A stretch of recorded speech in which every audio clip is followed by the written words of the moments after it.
Es momento de escuchar el comentario de nuestro compañero Esteban Delgado. Gracias a la bella, inteligente, iluminada Muñoz, a los amables oyentes de la Z101, el gobierno de la tarde. Miren, señores, a propósito de la situación del agua en la República Dominicana, que siempre se teoriza mucho sobre, bueno, la sequía y el problema del agua, la deforestación y eso. El tema del agua aquí tiene que tratarse en algún momento, pero con mayor seriedad a los fines de establecer iniciativas que sean verdaderamente objetivas, pero que también sean de mediano y largo plazo, con voluntad política y con un compromiso de nación de todos los líderes políticos con vocación de poder, no solo el que está gobernando, sino los que pudieran venir a gobernar, no solo de este partido, sino de los demás partidos. Porque no hay solución a este problema si no es de largo plazo y de manera persistente. Hay tres aspectos específicos. Uno de ellos es el que tiene que ver con el uso del agua en el sector agrícola. El sector agrícola, señores, desperdicia el 70% del agua que utiliza. Y sin embargo, el sector agrícola utiliza el 82% de toda el agua que se utiliza en la República Dominicana. Usted oye a la gente aquí hablando, teorizando sobre los carguas y que los centros de carguas. Miren, el agua que aquí se utiliza, del agua que aquí se utiliza, solamente el 18%, menos de una quinta parte, se utiliza para consumo humano y para las industrias y empresas comerciales. Solo el 18%. El 82% de toda el agua que se utiliza, el 82% se usa en producción agrícola. Pero sucede que como tenemos métodos de reguío obsoletos a través de canales de riego y de riego por gravedad, el 70% de ese 82% que se utiliza en agricultura se pierde. Se pierde. Por lo tanto, deberíamos estar ahorrándonos esa cantidad de agua, que 70% es más o menos el 57% del total del agua que se utiliza en la República Dominicana. Se pierde en agricultura. ¿Cómo se resuelve eso? Mediante planes de largo plazo, sostenibles y sostenidos, de tecnificación de la producción agrícola en el país, estableciendo sistemas de riego por goteo, sustituyendo el riego tradicional por gravedad a el riego por goteo, que no es algo nuevo, pero es la tecnificación del uso del agua. Uno de los puntos. El segundo punto tiene que ver con algo a lo que hace referencia constantemente el ingeniero Héctor Rodríguez Pimentel, que dicho sea de paso fue director del INDRI, del Instituto Nacional de Recursos Hidráulicos, y escribió un libro interesante sobre el agua como recurso natural vital para la humanidad. Pero él habla de que hay que construir más presas, porque la República Dominicana produce lluvia suficiente para mantener o garantizar suficiente agua en el país. O sea, aquí la pluviometría es bastante alta. Nosotros no tenemos situaciones de falta de lluvia. No, mentira, aquí llueve suficiente. Lo que pasa es que no tenemos suficientes presas para poder almacenar agua para cuando llegan los tiempos de sequía. Ahora, el planteamiento de construir más presas es un planteamiento un tanto difícil, porque construir una presa no es tan sencillo como decirlo. Y ahí está el ejemplo de Monte Grande, por ejemplo. Ese caso de Monte Grande, la presa de Monte Grande, mire todos los años que tenemos luchando con la construcción de la presa de Monte Grande, y todavía no se ha terminado. Y falta mucho para que se termine. Construir una presa no es fácil. Pero hay algo que es más fácil que construir una presa, porque tenemos suficientes presas en el país. Y es ampliar la capacidad de almacenamiento de los embalses de nuestras presas existentes, que muchas están cargadas de sedimento.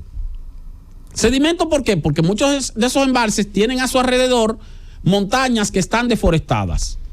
Entonces, cuando llueve, baja el agua hacia esos embalses de los ríos, pero al mismo tiempo baja sedimento de la superficie de esas lomas. Quizás el embalse de menos sedimentación es el embalse de la presa de Atillo. ¿Por qué? Porque el de la presa de Atillo está rodeado de bosque, y entonces hay poco arrastre de tierra hacia el embalse. Pero la mayoría de los otros embalses se llenan de sedimento. Eso es tierra que va llenando el embalse. Entonces el embalse se pone más pequeño o con menos capacidad de almacenamiento. Pero con una política sostenida y sostenible y constante de extracción de sedimentos de los embalses de la presa. Y usted dirá, pero que eso es difícil. Sí, pero es menos difícil que hacer una presa. Y usted dirá, pero eso es costoso. Sí, pero es menos costoso que hacer una presa. Y usted dirá, bueno, pero que cuando el envase está lleno, eso también es complicado. Sí, Pero precisamente para eso deberíamos aprovechar los tiempos de sequía como ahora, que tenemos embalses que tienen espacios llenos de sedimentos que están ahora mismo secos, y deberíamos tenerlo lleno de tractores sacando sedimento y sacando material. ¿Para qué? Para que cuando llegue la temporada ciclónica y lleguen las lluvias en exceso, ese embalse que hoy tiene una capacidad, por ejemplo, de 100 millones de metros cúbicos de agua, pueda tener una capacidad de 120 millones de metros cúbicos o de 150 millones de metros cúbicos. ¿Por qué? Porque hemos extraído el sedimento. Y eso tiene que hacerse en coordinación, por supuesto, con la reforestación de todo el alrededor de esos embalses para que no se siga sedimentando el embalse. Por un lado, extraer sedimento cuando hay sequía, cuando entonces el embalse está semivacío, y para hacerlo más grande, y por otro lado, ir reforestando los alrededores del embalse para evitar que se siga sedimentando. Eso es lo segundo. Y lo tercero es la sustitución de cultivos. ¿Qué es la sustitución de cultivos? La sustitución de cultivos, señores, es que hay productos agrícolas que aquí se cultivan en zonas donde no deberían cultivarse. Entonces hay que diseñar un plan de mediano y largo plazo, repito, sostenido y sostenible, con voluntad política. ¿Para qué? Para que solo se produzca determinado bien agrícola en zonas donde haya condiciones climatológicas para ello. Y yo siempre pongo el ejemplo del arroz, porque aquí nosotros tenemos la línea noroeste, y resulta que la línea noroeste es seca, escasez de agua constante, pero ahí se produce arroz. Y la línea noroeste no debería producirse un solo grano de arroz, porque el arroz es de los productos que mayor cantidad de agua demanda. Entonces el arroz debe producirse en las zonas del país donde hay abundancia de agua. Y donde no hay abundancia de agua, no vamos a producir entonces bienes agrícolas que no requieran tanta agua. Como por ejemplo, qué sé yo, el plátano, el banano. Por eso ustedes ven que en Montecristi se da mucho el banano, una zona seca. Bueno, sí, y el plátano no necesita mucha agua. Aparte de que se produce con riego por goteo, ese banano de exportación. O sea que tiene dos ventajas. Primero, no necesita mucha agua, pero segundo, utiliza sistema tecnificado de reguío. Entonces, aquí hay que hacer eso. Y fíjense que eso debió hacerse cuando se inició el proceso del Tratado de Libre Comercio con Estados Unidos y Centroamérica, el DERECAFTA, que incluso se aprobó un proyecto, recuerdo, del BID, del Banco Interamericano de Desarrollo, para iniciar un proceso de sustitución de cultivos.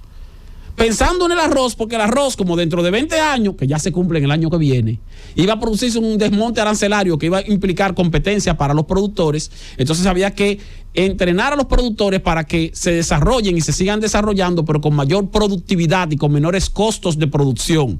¿Cómo producen más y tienen menores costos de producción? En áreas donde ciertamente el terreno, el suelo, sea ideal para la producción de arroz. Pero eso nunca se hizo. Y menciono el arroz, pero puedo mencionar otros tantos productos. Entonces esos son los tres elementos necesarios para que aquí entonces se solucione el problema de la escasez coyuntural de agua. Tenemos que, por un lado, tecnificar la producción agrícola para no perder el 70% del agua que se utiliza en agricultura. Por otro lado, tenemos que sacar sedimento de los embalses de la presa para darle mayor capacidad de almacenamiento, en lugar de construir presas, porque resulta muy costoso y también resulta muy largo. No es tan sencillo construir una presa.